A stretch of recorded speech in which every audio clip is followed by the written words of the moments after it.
মেয়ে আমাদের পছন্দ হয়েছে। এবার সব কথাই তো হলো। এবার বলছিলাম যে মানে বুঝতেই তো পারছেন মেয়েকে সাথে মানে ওই বুঝতেই তো পারছি।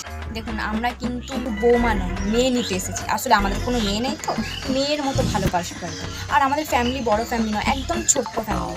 আমি, আমার বাবু আর বাবুর বউ, আর তো কেউ নেই। আমরা পুরো ওকে মেয়ের মতো ভালোবাসবো, বউ ভাববোই না। তা বলছিলাম আমাদের এমনি কিছু লাগবে না, আমরা ওই এখনকার মানুষরা নেয় দান পণ, আমাদের ওইসব কিচ্ছু চাই না। আমার ছেলে ভালো চাকরি করে, তো সেই অনুযায়ী আমাদের কিচ্ছু লাগবে না।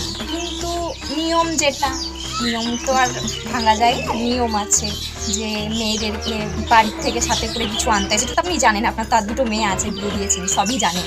আর তো কিছু বলছেই আর কি বলছিলাম, মেয়েকে কি সাথে দিয়ে পাঠাবো, ওটা নিয়ম করতে হয়, নিয়ম তো আর কিছু করা যাবে না, তাই।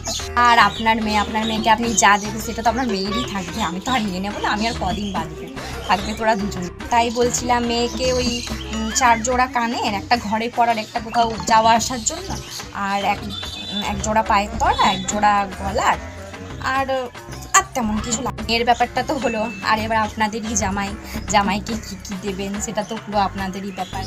জামাইকে একটা আংটি দেবেন, আর এত দূর আপনাদের বাড়ি যাওয়া আসা করার জন্য একটা গাড়িও তো লাগবে, একটা গাড়ি দিয়ে দেবেন।